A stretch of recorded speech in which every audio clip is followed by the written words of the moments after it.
The Zephyrian War Council convened in the crystalline chambers beneath their homeworld's surface, their chitinous forms reflecting the pale blue light that emanated from the walls. Admiral Kethvar's mandibles clicked in what passed for amusement among his species as he reviewed the intelligence reports.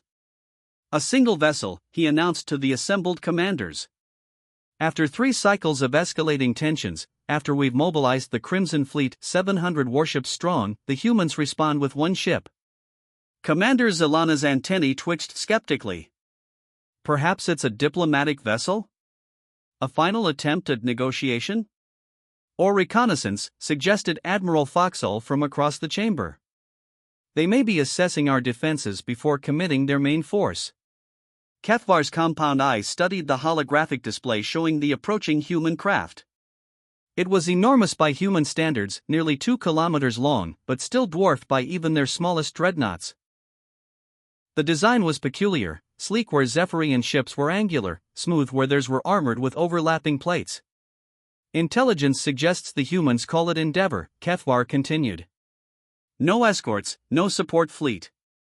It maintains a steady approach vector directly toward our territory. The War Council buzzed with confusion. In the 300 years since first contact, humanity had proven to be a puzzling species. They were individually weak, short-lived, and prone to emotional decision-making. Yet they had managed to establish themselves across several star systems through sheer stubborn persistence and an unsettling tendency toward innovation. Their psychology remains alien to us, admitted Counselor Vexai, the expedition's xenobiologist. Perhaps they view this as an honorable gesture, sending their finest warriors to die gloriously rather than surrender. As the human ship entered the outer perimeter of Zephyrian space, Kethvar ordered his fleet to assume defensive positions. The Crimson Fleet spread across space like a metallic constellation, weapons systems humming with barely contained energy. They would give the humans an opportunity to withdraw, but if they refused. Admiral, called Communications Officer Rilten, the human vessel is broadcasting on all frequencies. Put it through. The chamber filled with the strange, musical tones of human speech, followed by their universal translator's mechanical interpretation. This is Captain Sarah Chen of the UES Endeavor. We come seeking peaceful resolution to our territorial disputes. We carry no weapons of mass destruction and request permission to approach your flagship for diplomatic discussions. Kethvar's mandibles clicked again. No weapons of mass destruction? Every civilized species carried planet crackers in their war fleets. It was the foundation of interstellar deterrence theory. Scan their vessel, he ordered. The results were confusing.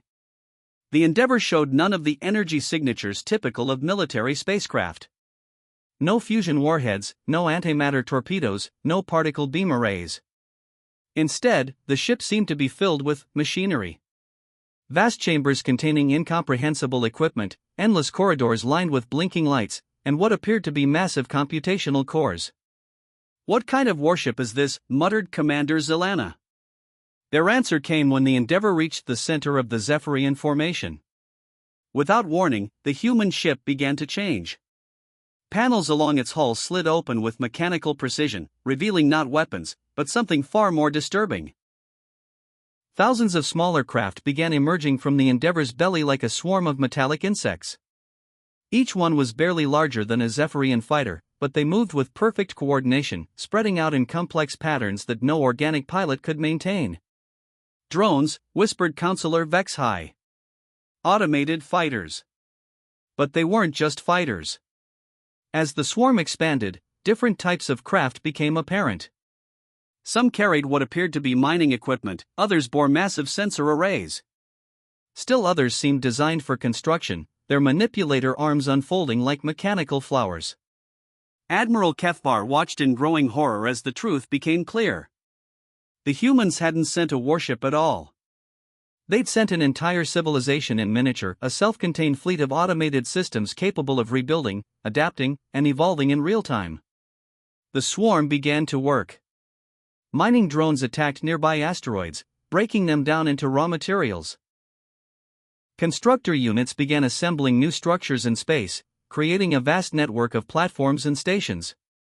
Manufacturing drones produced new units, adding to the swarm's numbers with each passing moment. Within hours, the single human ship had become a cloud of activity that dwarfed the Crimson Fleet.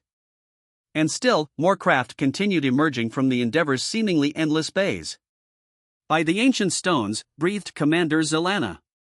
They didn't send one ship. They sent a seed. Admiral Kefvar's certainty crumbled as he watched humanity's true strength unfold before him. The Zephyrians had built a fleet of 700 ships over decades of industrial effort. The humans had compressed that same capability into a single vessel and could replicate it anywhere in space within days.